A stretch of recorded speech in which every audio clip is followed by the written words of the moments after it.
You jibber jab, bamboozle, nuka noozle, bippity bop, she-gall. You jibber jab, bamboozle, nuka noozle, bippity bop, she-gall. I mean, you keep on talking, but you don't know where to turn. Welcome to Independent Thinking. I'm Pam Benigno, Director of Education Policy at the Independence Institute, filling in for John Caldera. Local school boards and central administration micromanage school curricula, financing, and staffing decisions. Dr. Paul Hill has been credited with the concept of school boards managing a portfolio of schools run by organizations such as school management companies or maybe a nonprofit. His idea is catching on across the nation. On tonight's show, we'll talk about Dr. Hill's ideas and other recommendations. Joining me on the program is Dr. Paul Hill himself, Director of the Center on Reinventing Public Education at the University of Washington. And he's also a non-resident senior fellow at the Brookings Institution. Welcome, Paul. Glad to be here. Thanks. Also with us is Jim Weigel, a consultant for the Colorado Association of School Boards, and Jim's also a former school board member himself. Jim, thanks for being here. My pleasure. Thank you, Pam. All right, let's get started. First of all, let's understand what is portfolio management when we're talking about schools and school districts. So just a little bit about how school districts normally operate. That most times school districts hire everybody, assign everybody, set the curriculum for all the schools, and try to manage a central organization that just has schools as tributaries. The idea of a portfolio district is that the school district will manage a group of schools, each of which is supposed to be distinctive and meet the needs of a particular student body or neighborhood, so that they expect schools to be different. They want to, the idea is that the district will put almost as much money as possible into the schools so they have as much freedom as they can. Schools hire the teachers and with the agreement to the school district decide on what the curriculum is. But the district holds all the schools accountable to the same performance standards and a few other features of that.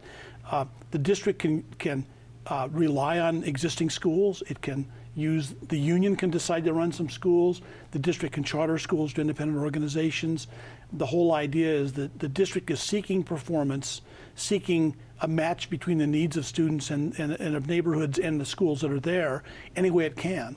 And one of the things that motivates districts to do that is that it breaks down the barriers between the school district and the rest of the community, so that the skills and abilities of nonprofits and museums and foundations and the like become relevant to the school system instead of isolated from it. Well, we have a lot of charter schools here in Colorado, probably somewhere around 160. And some of our districts have option schools, which aren't charters, but just a magnet school or some sort of focus. So could some of our districts say, well, we're a portfolio, we have a portfolio, we have lots of different kinds of schools? Or are you talking about something really different? I think I'm talking about something different, but Denver and a few other districts can at least make a beginning claim to it. The idea, the charters and magnets and so on are usually exceptions. The district operates in a given way. Most schools are operated centrally, and then there are a few on the outside that are special. And the idea of a portfolio district is that all the schools would have that one-on-one relationship with the school district, would have a particular mission and purpose, so that not just a few exceptions, but all of them. And the reason for that is that we know that neighborhood needs are different, children's needs are different, the talents of faculties are different, and that a smart district understands that, and instead of trying to put everybody into one mold, differentiates. Now, most districts that find this interesting are urban and districts that are dealing with large numbers of poor kids and large numbers of schools that are not very well performing. So often the portfolio starts with the neediest schools, and there's more experimentation at those schools. But in the long run, a district that wants to get the most out of its schools is going to treat them all on a one-to-one basis, rather than all of them as kind of parts of bureaucracy.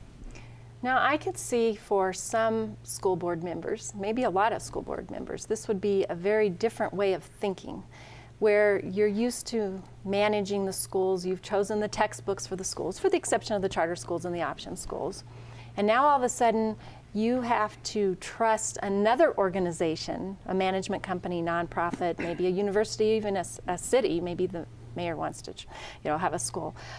You're giving over some of your old job to someone else. How do you think school boards here in Colorado will deal with that? And you were a school board member for what, 12 years? 12 years, yes.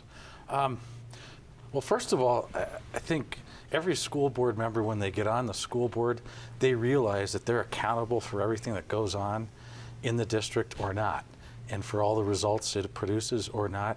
But at the same time, they can control nothing individually. They really know nothing about what's going on in the district. They're part-timers. They don't get paid. This is a new thing to them. They're community members. A lot of them have business experience. A lot of them have all kinds of experience in a variety of organizations. But all of them have a shared dedication to how can we make this district perform really well for our community. And so I think a lot of what Paul talks about, many board members, I think one of the challenges is they already believe they're doing this. They believe we're focusing on how can we make every school perform as well as possible for our kids, for the dollars that our taxpayers are investing in the schools.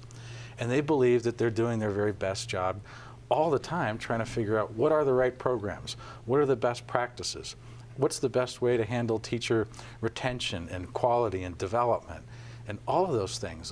And at the same time, they're trying to balance some perennial things, which are money, people, and community values.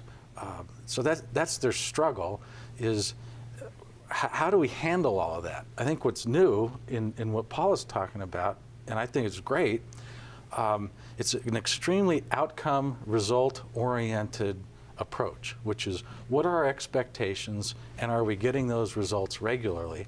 And then I think what's really going to be difficult, not just for school boards, because I think many board members are okay with this, but for a lot of principals, other administrators, and teachers, is giving all the money and the decision-making power to the schools.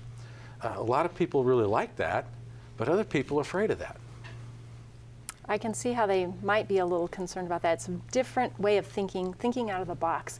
Mm-hmm. Paul, let's get down to the nuts and bolts here a little bit about some of the districts across the nation. We'll touch on Denver in a little bit, sure, but let's talk about some of the other districts across the nation that have really embraced this concept. And tell us about their accountability system, how the money's following the kid.